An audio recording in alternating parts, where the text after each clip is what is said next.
Take a seat, boys. Yeah, cuddle up beside me, Liam. Good morning. Testing, 1, 2, hello. How is everybody? Tired. Good. The transfer window is now closed, and we did sign Louis Tomlinson. Any interesting stories?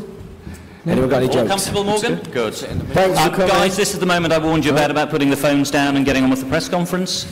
Lovely. Thank you so much. Guys, if we could start, sorry to start with a bit of a geeky question, but I must say I was rather impressed with the 3D of the movie, and it occurred to me, you 5 are the only 5 who'll never get to see One Direction live, so I wondered if the 3D kind of gave you that chance of what everybody else is seeing. Yeah, it was quite interesting actually, because I think we've said it before when we finished a gig, like, I wonder what it's like to be in the audience and actually see the gig and to watch the film and see it in 3D is quite interesting, really. What do you think, boys? I would like to agree, Liam. I think everything Liam said was correct. Yeah. But of course, Morgan, as soon as you say 3D, though... I think they're 78% more handsome in 3D. Interesting statistics. If they're 78% more handsome, it's probably about 200% more difficult as a director, presumably 3D. That's right, exactly. Worth the effort? No, it was so worth the effort. I mean, we had an incredible DP on this film, Tom Kruger, who was the guy who shot the movie, he did U2 3D, which I think up till this movie was probably one of the greatest achievements in 3D in film, and I think he completely outdid himself with this movie. This is some of the best concert 3D I've ever seen in my life. All right, folks, let's open it up. Young lady here, you look like you might be interested in something 1D have to say. If you can tell us who you are and where you're from. Good morning. Hi, What's your name? Where'd you come from? I'm Laura, I'm from Film Club. What was it like working on your first film? Anyone planning on becoming an actor?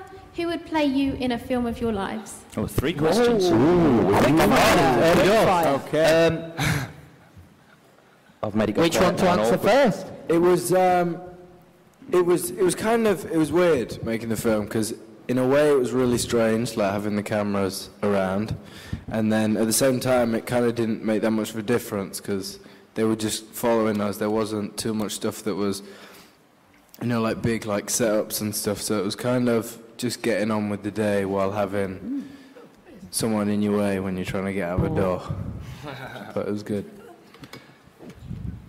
Yeah, and just back to like if we were like thinking of acting, like it wasn't really an acting thing, was it? It's just like it's just followed us around with our day to day. So we didn't really think that we were acting when we were doing it. So no, we're not thinking about acting anytime soon. Nah, not for me. Lady in the blue frock there. Lady in blue. Sorry, just keep talking till he finds the right fader. There we go. I work for a national Norwegian newspaper, and I was wondering, why did you choose to go fishing in the Oslo fjord, and what did you think of it? And the second question to Harry. You also experienced how Norwegians celebrate finishing of school after 12 years. Oh, yeah. Can you tell us a little bit about what you think That of it? was sick, by the way. Obviously the fishing was better. The fishing thing was really good. I don't really know why we chose there. It was a restaurant in the middle of the sea, so we thought it looked nice, so that's why we did that. And the party thing, yeah, it was wicked. You know what it's like. There's someone who likes to let their hair down. You can see it. It's tough. It's crazy, man. It's tough at the top. Down at the front here. Tough crowd. Hi, I'm from Japan, and Great this... place, great place. Where is she? I've lost her. There she is. I like it there. Hi there. It's real nice there. We're from Japan.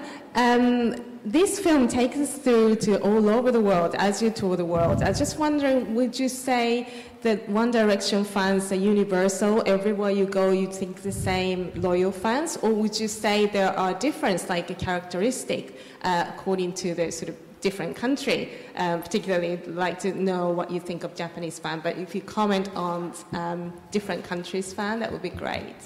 We all said actually the Japanese fans were very polite. It was nice. Yes, very well mannered, well brought up. Yes. Good parents, great schooling. May I go on?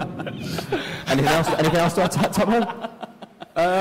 But yeah, just back to like whether the fans are different like all around the world. I guess it's just that's where we're kind of lucky. Like our fans are universal, like in their craziness, and they're all kind of similar, even though they are from different parts of the world.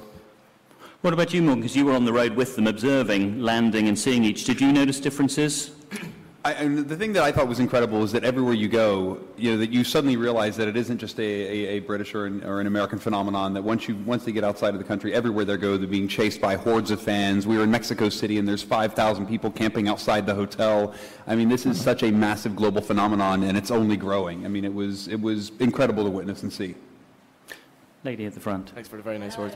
Hello. Hello. We've got the Millie Stevenson, Channel 5 News. One for all the boys. I can see in the film that Simon Cowell is still a massive mentoring figure in your lives.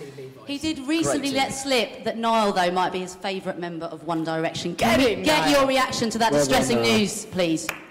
Well, obviously, it's very traumatic. It's a big story. It's a big story. Channel 5 News. Channel 5 News. Yeah, there's some definite jealousy. It's hard, but what can we do? Fighting back tears. Simon's my brother. Me and him are homies. We roll together. That's all I'm saying. No more questions, please. So one for Mullingar. At the back there, please. Hi, Miranda Bryant from the Evening Standard. Just wanted to ask how you think your film is going to compare to, I don't know, Justin Bieber, for example, or other people that have made films. Katy Perry. Is yours the best? Well, Miranda Bryant, I think that our film is, I don't know, it's kind of hard to, because when you're making a film, obviously, I'm not an expert at making a film, but, you are. Hey, Harry, don't we just want to show what we're about, and, with, like social media and stuff, there's only so much you can get across in terms of your personality, and, social media and like 10-minute interviews that you do with people. So I think for a way for us to get across what we're like and what we're like with each other, for the fans to see. And I think that's the kind of stuff that they want to see, is like the behind-the-scenes stuff. And, we just wanted to make a lot of that. And obviously it's different because it's about us and not about Justin Bieber or Katy Perry. I think this film feels much more intimate than those films did, and I think Harry's right. I think that the level of access and the level of connection that you get with them and with their families is unlike you got in those other two films. And also within those two films, each movie only had one singer, and this one has 5, so this one's already 5 times better. Yes, I like that. Great. Smashing it, Morgan. Yes, Morgan. That makes sense. At the front.